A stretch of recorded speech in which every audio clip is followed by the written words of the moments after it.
On today's podcast, I've got James, who is on X as Our Good Life UK. I came across James as this very exciting company called the Smarter Web Company.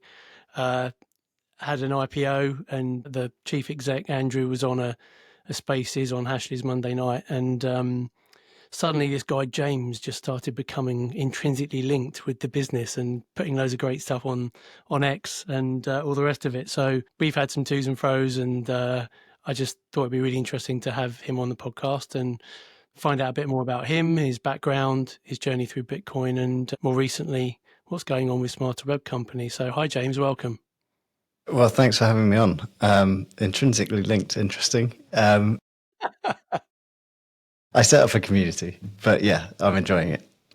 Yeah, well, again, I likened you to Punter Jeff and Strategy. Maybe it's not quite as closely linked as that, but you certainly, of all the people that have been posting and, as you say, starting a community, that's what you've done. So you're, like it or loathe it, James, you're the figurehead of that community, I think. So yeah, it's good to have you on. Did you want to give a brief overview of who you are and what you do, other than heading up the Smarter Web Company community? Sure, yeah. Okay, I live in the southwest of England, Exeter. I previously had an IT career for about 14 years, which I started off enjoying, latterly not so much. And then I decided to become a counsellor, or therapist, if there's anyone from the US watching. So yeah, I generally help people with their mental health, and that's kind of my day job. The upside to that being self-employed is that my days are fairly flexible, which means I've had the time to do the community stuff, which I'm really enjoying. And I am just grateful to the rest of the community for they haven't ousted me yet. I'm not sure that's going to happen. You'd never say. Take quite a twisted turn for that to happen, I think, James. Yeah, generally I'm just enjoying the ride and Bitcoin only and all that kind of stuff. Okay, great. Well, I usually ask guests about their first memories of money as a child. So what was that for you? So, I knew that question was coming. And my main memory is of my nan when I was, I don't know, maybe 4 or 5, saying things like, look after the pennies and the pounds will look after themselves. Getting, I don't know, 20p to go and spend at the sweet shop on penny sweets as they were back then. That probably ages me. And being super excited at Christmas to find some money sellotaped to the inside of the card from a relative, that kind of thing. I think they're really my first memories. But the ones that kind of, I guess, stick in my head a bit more are that Christmas money or birthday money, saving it up for something big, which might take several birthdays and several Christmases. But I remember my brother and I pooled our money and we bought an Amiga computer together. Nice. I used to have an Amiga. Well, you're either an Amiga or an Atari guy. I was Amiga. And then I think a little bit later we bought our first hard drive for it because everything was on floppy disks. And that was a game changer because the games would load really quickly. But yeah, so money, I guess saving is kind of my first memory of it, other than spending it on penny sweets. I'm not sure I've always been a good saver, but maybe in the early years and then maybe more so now. But there was a bit in the middle where I wasn't perhaps quite as good. Are we talking like late teenage, early 20s, or when you started earning better money and then spent it on things that you now look back on and think you were just wasting it? Well, both of those, really. So when I was 18, during the last year of my A-levels, I actually had a form of cancer, or leukemia. And so I had my treatment and finished my A-levels, went off to university, and it was all kind of, wow, this is a second chance to go and have loads of fun. Lots of drinking, lots of retail therapy, let's put it that way. And yeah, it wasn't really the most wise thing to do. Kind of sorted myself out a bit, went into IT after uni, and then as I rose up the ranks and the pay packet increased, as did my lifestyle. So yeah, it's kind of a bit of both of those.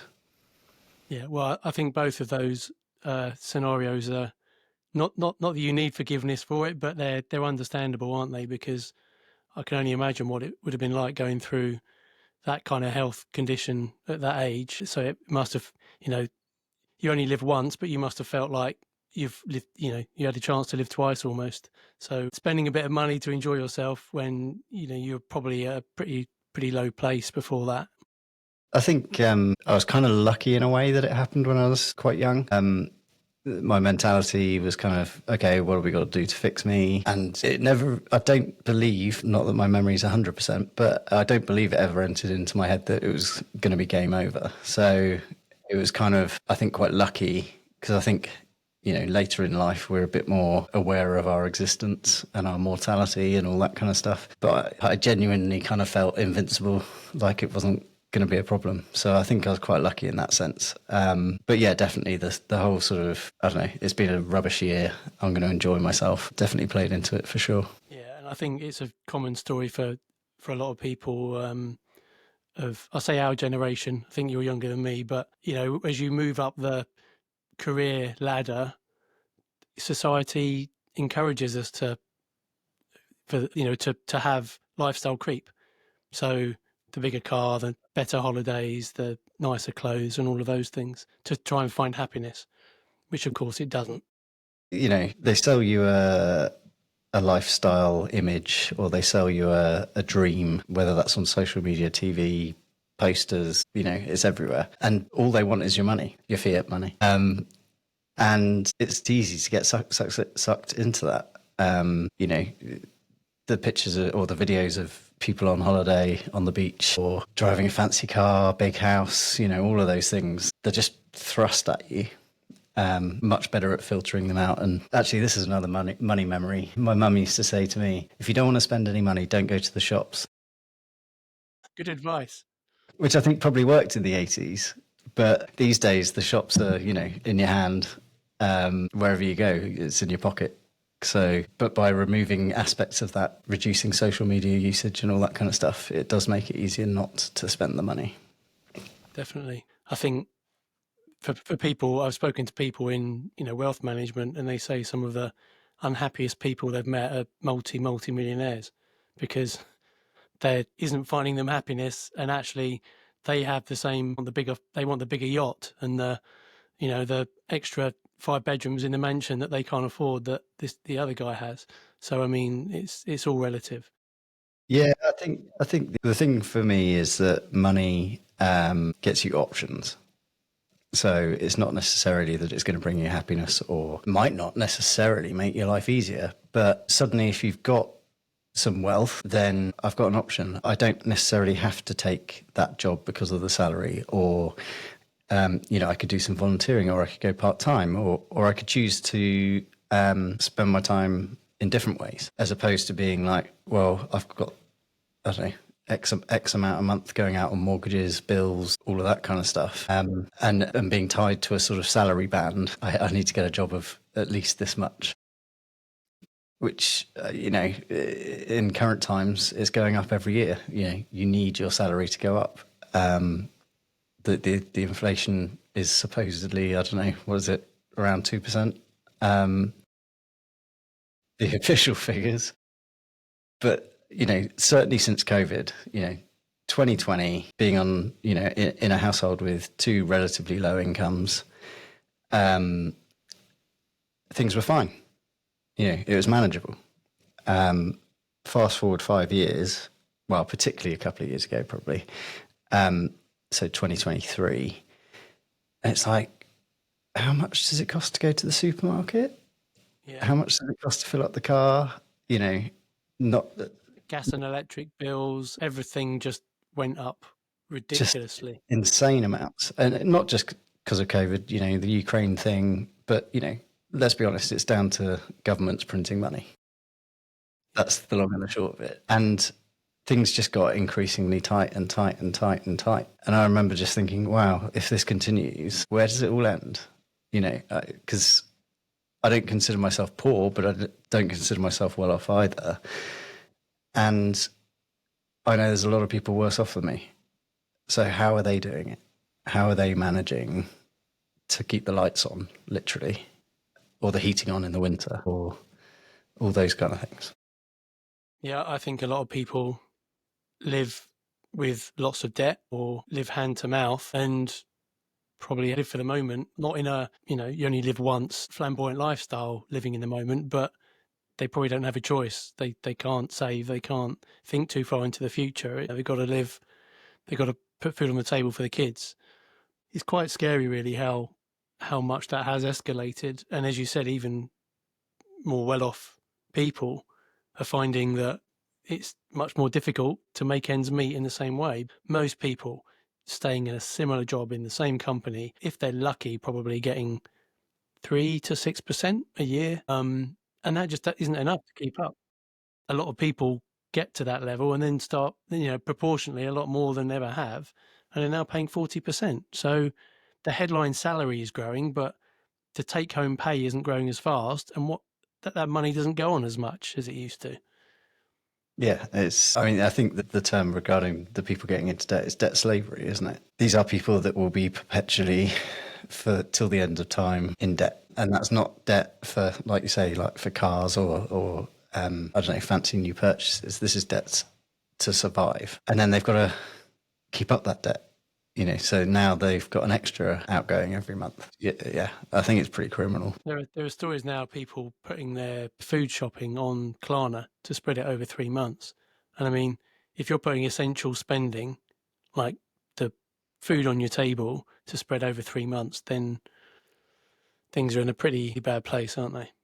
Something's got to be broken for that. Yeah, yeah. And of course, we know what the life raft is that's that can help people to escape that perennial downward spiral. So what's your story of finding Bitcoin, James? The big orange life raft. Yeah, so there's a few events sort of linked to this. My first exposure to it was around 2010, 2011, and I was working in IT, had some suitably nerdy friends around me. One of them said, "Oh, have you heard about this thing called Bitcoin?" And I was like, "No." So he explained it to me, and he explained about how you could mine it. And quite quickly, I think this was just on a lunch break or something, we realised we could somewhat secretively use the company servers at night when they weren't in use to do Bitcoin mining. So we set them up. It was all timed so that it would be outside of office hours and didn't rely on us coming in to switch it off or anything. And yeah, we set this up, not on production servers. This was on like test servers and stuff like that. We actually won between us, because there was a few of us that did it, 3 blocks, and the block rewards then were 50 Bitcoin a block. So between the 3 of us, we had 150 Bitcoin. Now that sounds amazing. Back then, it was like, oh, wicked. We've been doing this for a few months. I can't remember exactly how much it was worth at the time, but it was not a lot of money. And we're like, oh, what do we do with it? We can't pay for anything with it. We can't give it to anyone realistically, because no one we know has heard of Bitcoin. Everyone thinks it's a scam that hears about it. And I think the only way we knew of at the time to try and exchange it was through Silk Road. So it was just kind of like, oh, this all feels a bit dodgy, a bit dirty, panic. So you just bought a load of drugs and had a crazy weekend, did you? I think 150 Bitcoin at the time wouldn't have bought you much. No, that's probably true. Yeah, I imagine. Yeah. The real sort of sad part of the story is that, as far as I'm aware, none of the 3 of us have access to that wallet. The keys have been lost and it's in permanent cold storage. I mean, I certainly don't. And the other 2 aren't driving around in Ferraris, so I'm fairly confident it's all locked up. Do you stay in touch with them just to make sure? No, just what I've seen on social media. This was, 15 years ago, so we're kind of social media friends now. Okay, just to keep an eye on each other and make sure that one of you hasn't actually secretly tapped up the 150 Bitcoin. Yeah, I mean, I think the point from that bit of the story, rather than getting too morose over losing 150 Bitcoin, is that I didn't get it. I didn't understand what it was. I didn't understand what it could be. I didn't understand its purpose, I suppose. Fast forward to 2017, I'd quit IT. Where did I quit? I'd quit IT the year before. I'd done a bit of traveling, come back. I was looking for work, couldn't really find anything that I wanted to do. Knew I didn't want to go back into IT. I can't even remember how it came across my eyes, but I think it was kind of late spring, early summer. I heard about Bitcoin again. I was like, look how much that's worth. Because I think it was about $3,000 or something at the time. And so I started looking into it again and realized that now there was all these altcoins out there. And this was kind of, I think, if memory serves correct, this was when people were super excited about Ethereum. Dare I say that out loud? There was a lot of hype about it. It was the first altcoin season. I'm sure a lot of people made a lot of money. I have to admit, it was the year that I at least partially got involved in altcoins. Knew about mining from before, but it had changed. You needed ASICs now to mine Bitcoin. So that was out. But I noticed that a lot of these altcoins you could mine with GPU hardware, so graphics cards from computers. Did a bit of research, bought some graphics cards, set up some miners. And I think I was mostly mining Monero at the time, if I don't need to wash my mouth out. But I was doing it through a service that you basically rented out your hash power, your mining power, but you got paid in Bitcoin. Again, I was stacking some Bitcoin. It was all quite nice, but I was doing this as a salary, so I wasn't stacking it. I was getting it in, converting it to fiat straight away, and then using that to cover my costs and. Were you earning that much from it, or you were living a reasonably frugal life? Both, I think, because as the year progressed and Bitcoin kind of mooned around Christmas that year, well, that was the peak, that was the blow off top. I remember going to a wedding, maybe it was either between Christmas and New Year or just before Christmas, and I'd got a prepaid debit card that you could send your Bitcoin to the app and then switch the Bitcoin to fiat within the app and then spend it on the card. And I remember being at the wedding and doing that to pay for some drinks, which was pretty cool at the time. I was really excited and I was kind of showing people and all this kind of stuff. Little did I know those drinks probably cost me, I don't know, £1,000 or something now. Something crazy like that. But yeah, so that was that. Again, I still didn't get it. I just saw it as a way to get more fiat. That was kind of the purpose for it at the time. And then, fast forward to early part of this year, Bitcoin comes up in my, I don't know, the algorithms. And I was like, oh, that's really high. I think it was kind of coming up for the first 6-figure Bitcoin. And so again, started looking into it. Wasn't interested in mining this time. I was kind of like, I've done that, got that out of my system, and I'm not quite as techie as I used to be. So I was like, okay, how do I get my British pounds, most of my wealth, into Bitcoin? Well, most of my wealth is in my pension, in a SIP. So it's like, well, I can't. And, reading around it, FCA, blah, blah, blah, I was like, oh, this is ridiculous. I can't believe I can't put my own money into something. And then I discovered MSTR. Everyone's heard of MSTR. So I was like, wicked. Chucked it into that, which was exciting. But I was on the lookout for a British Bitcoin treasury company. Nothing. And again, I don't know where I found it or how I found it, but suddenly I found out about the Smarter Web Company's IPO. I was like, fantastic. Smarter Web Company, okay. Digital assets, including Bitcoin, a little bit wary. And then I looked into who the backers were, saw that it was 210K Capital, which is a subsidiary of UTXO management, looked at UTXO management. Look, it's David Bailey and Tyler Evans. Fantastic. You know, if you wanted people to be backing a UK Bitcoin treasury company, they were some pretty big hitters, you know, because I'd already worked out about Metaplanet, and they'd been doing a pretty damn successful job over the last, I guess it was probably about 9 months at that point. And so to have the same people behind that to be involved in this one, I was like, take my money. The problem was that it was only available through one broker, and my pension wasn't with that broker. So all I could stick into the IPO was 500 quid, but I'm glad I did. And eventually I managed to get my pension into it as well. Great. Yeah. I similar story to you. I had a reasonable proportion of my SIP in strategy, and yeah, I came across Andrew on Ashley Giles's Monday 8:30 X Spaces, you know, on Bitcoin, and I just thought, oh, if I'm honest, I thought it might work, it might not, but it's a British company and it's Bitcoin, and I have to support it, and I've got money in my SIP to do that. So, I wish I'd put some in an ISA, which I didn't.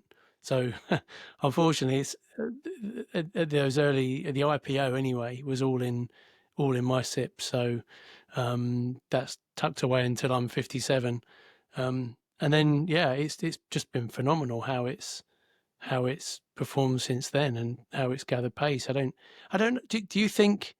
Do you think Andrew would have realised quite how fast the increase would be? Because it's gone from, for anyone listening that isn't aware, the end of April was the IPO, wasn't it? I think from memory, and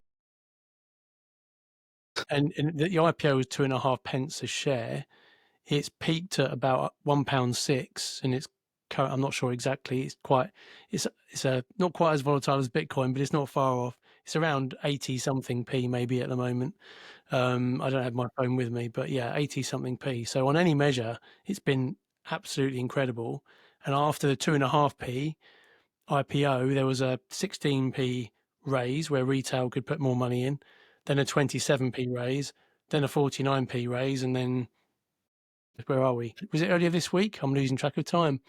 Earlier this week, and yeah, an 81p raise. So it's just been astronomical. Yeah, I'm guessing he hoped it would be this quick. I guess no one knows. He was entering a new market. So on the upside, it meant it was a market that was starved of sort of Bitcoin exposure. But also, you know, you could consider the UK market a fairly hostile market with regard to Bitcoin. Regulatory problems, potentially. You know, we do trail the US in our thinking towards these things as a nation generally, I think. So, yeah, it was totally risky to start with. I think a lot of the risk has been stripped away, but, you know, and actually just today, the FCA have announced that they're going to allow access to the ETNs, Bitcoin ETNs. So for retail, that's it. Yeah. So that's, while it might take a few months to actually come into place. That for me is kind of a massive signal that the UK is starting to shift its attention. Do you think that will have potentially an impact on Smarter Web Company? But let's be honest about it. A lot of people, me included, who are invested in Smarter Web Company are doing so because they can't access spot Bitcoin or an ETF in wrappers like their SIP.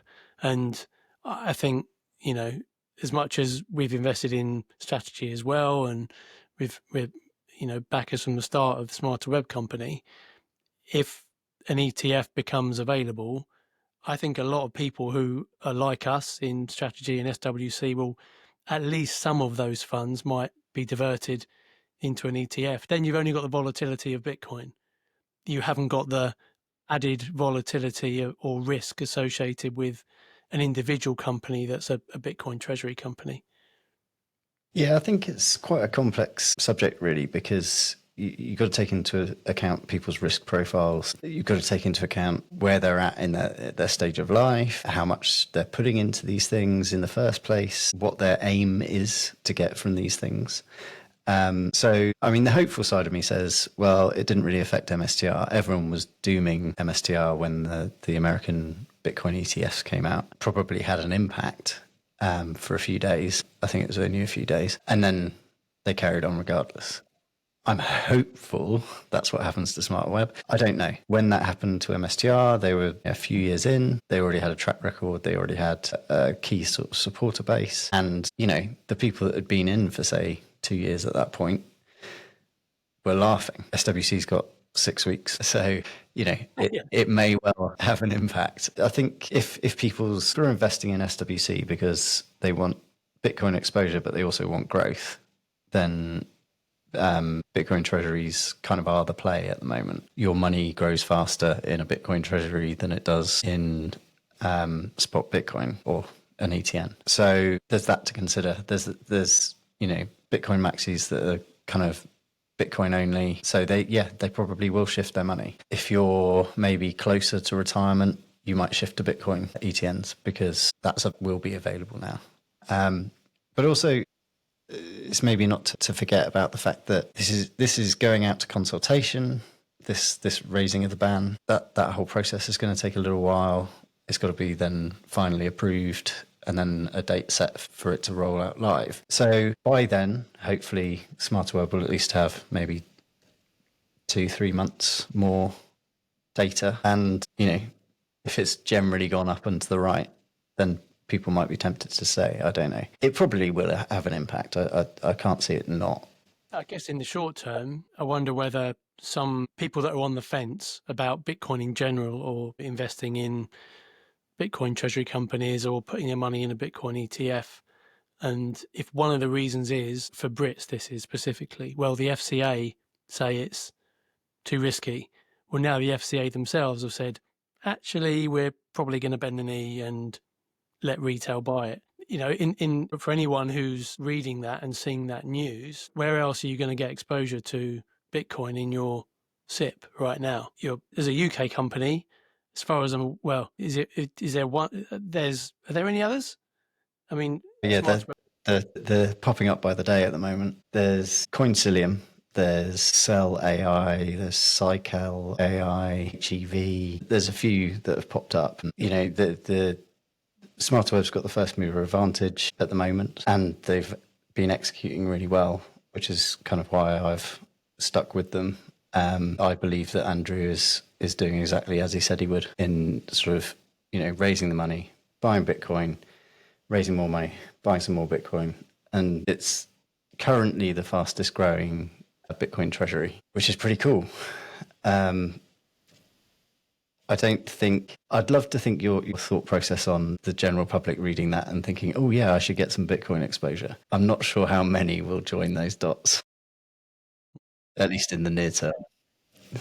I think it's an extra barrier or hurdle that is now being slowly broken down, though, isn't it? Is the way I see it. So it's not, I completely agree. It's not like all of a sudden every single person that is interested in investing will suddenly, who didn't have Bitcoin, will now say, well, that's it, I need to get some. But it's just one less niggle, one less thing that might be putting them off that starts to get broken down. 100%. And, if Bitcoin does go parabolic this cycle, and the ETN barrier has been removed, then you're definitely going to see people piling into that. Just the whole FOMO kind of thing. People have put things online about we're nowhere near the top, because if you look at how many people are searching for Bitcoin, it's not even slightly gone up yet. I do wonder if that's down to the fact that maybe they were in 2020, 2021, they were in 2017, 18, and they've had their fingers burnt. Maybe, I don't know, by getting in.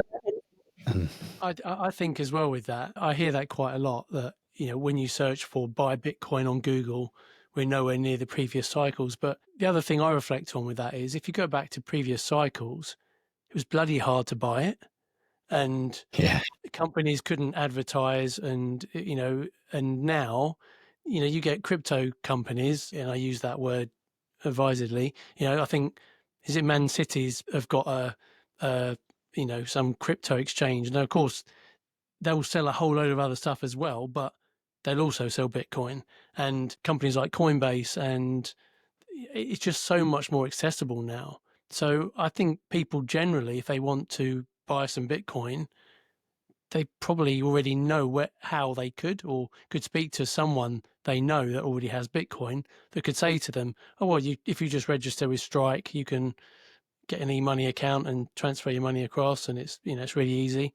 Whereas if you wanted to do that 5 years ago, there were fewer people you could talk to and fewer options for buying it. So I'm not sure that's the best measure of retail being here, which is often touted. I was going to ask you about was how you came about forming the community. Then what made you pick up that mantle and run with it, and become the UK's answer to Punter Jeff? I mean, I'd love to live up to that title. Let's see how we get on. The thing I did sort of during the IPO, I'd pledged my whole £500 while I was waiting for that to go through and for them to start trading. I kind of just looked on X, and I've been on YouTube and X looking at the MSTR stuff and the Metaplanet stuff, and what I realized was that these trailblazer companies, MSTR being the OG, sort of secondarily Metaplanet, they both had a massive community and retail base. They've been around longer, of course, but Metaplanet in Japan, I remember seeing the picture of the number of people that went to their annual shareholder meeting, and people were queuing out the door. It was standing room only, and I think some people got turned away. So I was like, okay, that's what success looks like. That's what is needed, I believe, in order for a treasury company to succeed. So then I was on X. Is there a community for SWC? No, there's not. And then that was kind of, okay, well, I'll set one up. I actually had to, I was tight before, and I didn't pay for my X subscription. I just had the free account. And in order to set up a community, I had to pay the subscription, but I figured it was worth it. Got it set up, and then a few people joined, and then we did our first spaces on a Friday, and I was thinking it was just going to be a bit of a chat, lots of people talking, asking questions, trying to together work out what was going on, what the future held, all that kind of stuff. And then unbeknownst to me, David Bailey and Andrew Webley both joined. I was a bit like, oh God, what do I do now? Having it's the first thing that Did ever you genuinely have no idea they were going to be coming on? Did you really not know? Literally, I hadn't reached out. It was, and it kind of just completely blew my mind. So then I had to work out how to add them as speakers, and doing it all on the fly, having never hosted a Spaces before. And it was great. David only stayed for sort of 5 minutes, but Andrew stayed for the full hour, and it was fantastic because he got to answer all the questions we had. It gave us direct access to him, and he answered what I believe is sort of truthfully and honestly through the whole thing.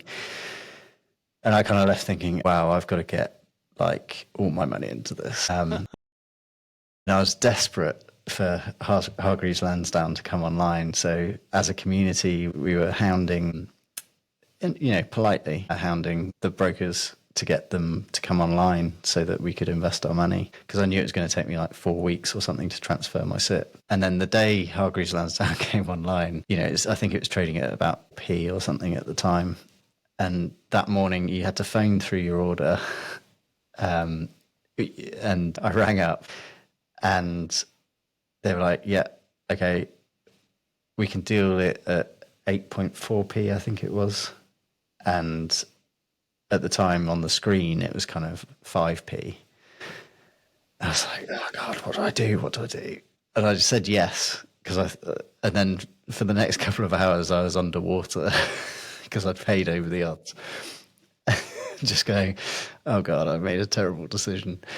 But by the end of the day, yeah, it's never gone back below that, and it's all been smiles since then, really. I think it's also impressive how Andrew is still so passionate about the underlying business as well.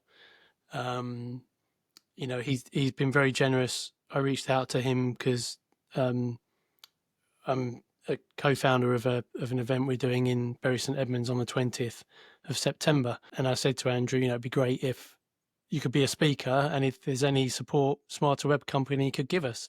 Like, his team have helped build our website; they're hosting it for us, and he's coming along on the 20th, so it's fantastic. It's That's fantastic. That is. and he's just so accessible to people. As you say, he'll go on Spaces, the YouTube interview you did with him in Vegas. As you do, James. Just casually Just in pop Vegas. over to Vegas for yeah. So it's great. It's good to have that community, and as you say, the access and transparency and credibility that Andrew brings, I think, is really important. It's not a faceless entity that's just trying to hoover up fiat to buy Bitcoin. It's a lot more than that. Yeah, he's from my neck of the woods down in the southwest. He's given himself access to the public, really, and I think he's shown through how he's interviewed and how he's executing the treasury strategy. He's shown that he's on it, and that he comes across as a wholly good guy. He's tried to look after retail investors as much as he humanly can, making sure that he's not offering institutional raises below the current trading price. So he's always done it at market close price. He's given retail access as far as he could with those, but we've hit the limit on that now. But he's actively looking into other options to get retail back involved as well. He said himself that he's essentially a retail investor that happens to run a Bitcoin treasury company. He would want to be looked after by other people. So why shouldn't he try and look after retail as well? Yeah, well, why not? Let's hope it all has a happy ending. Yeah, for sure. But it feels almost like the journey that Bitcoin's been on over 16 years, or that strategy's been on. It's like it's been that truncated for Smarter Web Company over kind of 6 weeks with the sort of the low initial price and people thinking, well, what's he going to do? And then it's just been astronomical. So I think the crazy percentage gains are probably, well, what do I know? Nothing. But it feels like they're probably behind us. It's not. I don't think it's going to go from ATP to £8 to 25, £30 anytime soon. But who knows? I'd be happy to be proved wrong on that front. I mean, I think, what was it, in the first 4 weeks of trading, they went up 32x. Yeah, I don't think we're going to see a month like that again in those terms. But I think for me, Metaplanet did a 300x in their first 12 months. Andrew hasn't said this, it's what I say. I think they're the hurdle rate. So if we're executing at a faster rate than Metaplanet, then who knows where we end up. Yeah. Well, we're all there for the ride. Yeah, for sure. I didn't want to interrupt your story about finding Bitcoin, but I'd like to go back to one bit you were saying about leaving IT and then becoming a counsellor. So what was the story there? Well, okay, yeah, let's go there. Essentially, I was rising up the ranks, earning sort of London money, but living in the southwest, which was fantastic. And I worked for a FTSE 100 company as well, so it was pretty cool. Except that I didn't really enjoy IT anymore. I felt like I'd learned what I was going to learn from it, and all I was really doing, particularly in the last 18 months, was offshoring jobs to India. Flying out to India 5 times a year, which sounds amazing, but when all you see is an airport, a car and a hotel and an office, it's not all it's cracked up to be. And so it was kind of like, okay, well, I'm not even really doing anything spectacular with the money either. So I'm going to quit, go traveling for a bit, have a break, try and sort of reset. If when I get back, I want to go back into IT, that's fantastic. If I still don't, when I get back, then I'll start looking at options. So the travelling was only for a couple of months. But when I got back to the UK, I definitely didn't want to go back into IT. Like I said, I got into the mining, and then I actually met my now wife, and we were staying up late one weekend having a few drinks, as you do. We were sort of, I guess, brainstorming ideas. And I think in my slightly inebriated state, I just said, I just want to help people. And her first thought was, well, why don't you try counselling? I was kind of like, okay. I mean, I'm not against the idea. I'd had a little bit of counselling after my treatment for cancer.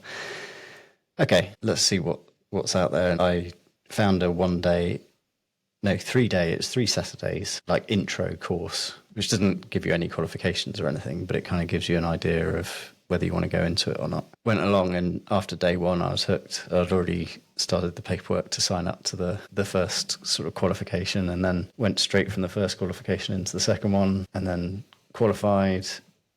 And then I set up my private practice within weeks of qualifying, which was hard because it was the end of the first lockdown in COVID. It was the first one? No, the last lockdown. So it's kind of like, I want to see people face to face. How's that going to work? But yeah, that was kind of the journey. And yeah, I've thoroughly enjoyed the last 4 years of doing that for myself. Is most of your clients online, or is it a bit of a mix of face-to-face and online? No, I predominantly work face to face. My personal opinion is that you kind of get more bang for your buck face to face. Just being in the room, I think changes the dynamic. I haven't got any stats to back that up. It's just how it feels from my perspective. I do work online, but yeah, I think there is something a bit more special about working face to face.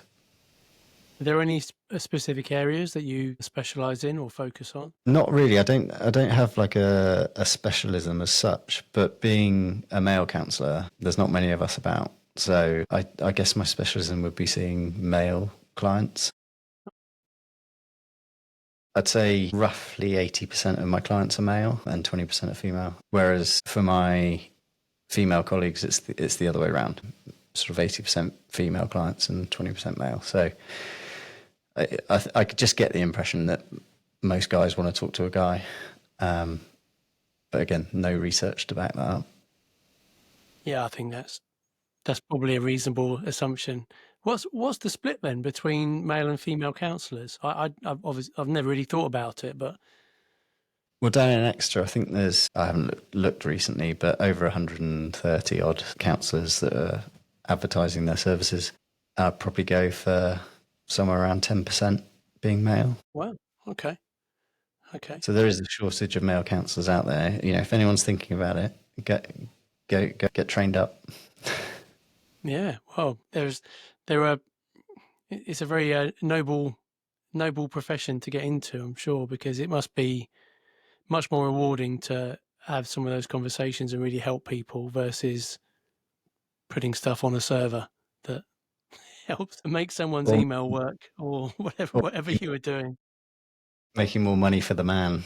It's really rewarding, and I probably should point out, if anyone is actually seriously thinking about becoming a counsellor, that it's really badly paid. So you've got to enjoy doing it. But yeah, you know, there's hard times where you're dealing with some pretty hard stuff. But on the whole, the reward of seeing someone get better and take their life back and have that sort of autonomy and power of choice and all that kind of thing that they perhaps didn't come in with is fantastic. I think it's also important for younger people who are considering career choices.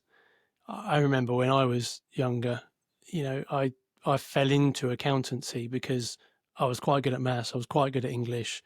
I did economics A level, and my school were like, well, you need to apply for uni now. And I was like, okay, well, maybe I'll do accountancy because I'll probably get a job at the end of that and it will be well paid.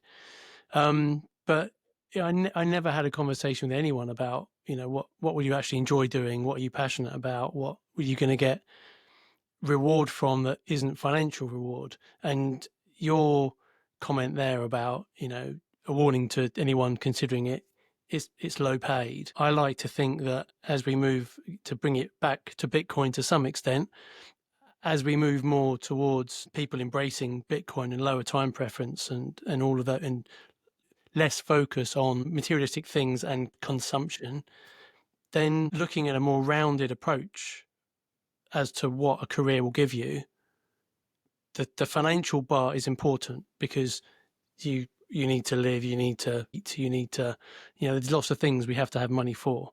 But so many people are in really well-paid jobs that they just hate, and they feel sick to their stomach on a Sunday night, and that is a cost.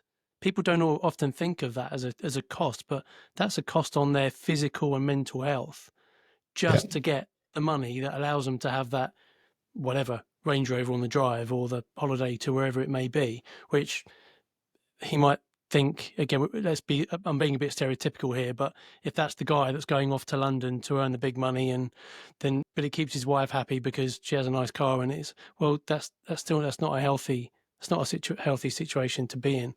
And I think a lot of people, to take that step back and reassess and say, right, well, yes, I need money, but if you've got some Bitcoin and that lowers your time preference and makes you more conscious about what you're spending your money on and what you truly value, then I think it helps people make more rounded decisions about the career choices they make. Fix the money, fix the world. If only. Yeah, maybe one day. Let's hope. I mean, just sort of giving a shout out to Joe Bryan's What's the Problem video. He mentions mental health in there on the sort of I don't want to say frontline because that makes it sound like I'm an emergency service or something. I'm witness to how much our broken monetary system is affecting people and their mental health, whether it's through chasing the dream like that or making ends meet. I've had a lot of clients that have said, could I go fortnightly or even monthly for sessions, purely down to finances. It's not available on the NHS in our area anyway, and that's the choice they have to make. Yeah, it's difficult, isn't it? It's sad that we get to that point. Do you think that if you had to make up a percentage, what percentage of the issues that you see do you think are intrinsically linked to our broken money? I know that's a really difficult question, and there's so much variability and nuance in that, but have a go anyway. All of them really, but I'm not sure that's strictly true. Well, why do people end up with addiction? Okay. Is it because of the way the world's set up? Is it because the system that we currently have in place dooms them to fail? Is it because of debt slavery? Is it because, I don't know, the food we're eating is decreasing in quality? They're adding more and more stuff that you can't even pronounce on the label. There's obviously the other side, okay, what their upbringing was, what their life experience has been outside of just how money has affected that. It's so hard to say, but I don't really want to put a number on it, if I'm honest. I do think it has a massive impact on every single person's life. So therefore, it's having an impact on people with currently poorer mental health. Is it the cause? Yeah, it's probably been part of it. But, if they're coming to counselling for a traumatic event, I probably can't blame the monetary system on that. Of course, yeah. But I guess probably reflecting on the stupidity of my question, maybe it's more a case of the vast majority of people you see, they're seeing you as an effect of the monetary system we have and the broken money. But for some people, it might be only a 5% contribution to the situation they find themselves in. For others, it could be as high as 85, 90, 100%. So it's a scale across the piece. Yeah, for sure. Yeah. Okay. Well, I want to be conscious of your time, James. The last question I ask all my guests is, what's one belief you held before Bitcoin that you've completely changed your mind about? Let's have a think. Well, I definitely had a belief that saving was a good thing, and that, as in saving money in a bank account, was a good thing. I definitely thought that investing was an even better thing, and I think my belief probably was that one day I would invest in a rental property or something like that. I couldn't think of anything worse now, knowing what I know, having been orange pilled. It just seems like insanity to go down that route now. But yeah, I think that's probably where I was headed had I not seen the light. Yeah. Well, I headed down that route and I went down that route, and about a month ago we ended up selling in the buy to let that we had, because I agree. I mean, it's not all just because Bitcoin is better than having a property, but just how the interest rates are going and the tax implications and just the pain in the backside of having it's bad enough having your own home that you need to look after, but having a second one that someone else is living in that has problems, it's just, yeah, It's a it's serious just not. amount of effort and headaches and admin. Yeah, I just couldn't. Yeah, Yeah, I'm I glad I think found unless you had a property from, I don't know, 15 years ago, that's kept up with the money printing, and the rental yield you're getting is astronomical, then great. But for someone who has some spare capital now and thinks maybe I'll buy a rental property, it, well, in our collective opinion, by the sounds of things, reconsider your options, because it's probably not the best use of that money. Yeah, for sure. Okay, well, great. I really enjoyed the conversation, James, and hopefully you're going to make it to Bury St Edmunds in September. I think you need to get a few more brownie points first, don't you, before you can Yeah, I ask need the to get question. official sign off, but yeah, it's definitely a priority for September for me. So I'm going to say I'm looking forward to seeing you there. Good. Well, ditto, and we can get some great photos of the community with Andrew standing at the front, no doubt. That'd be awesome. Great. Okay. Well, thanks so much, and I'll speak to you soon, and I'll see you in September, James. Thanks, Gary.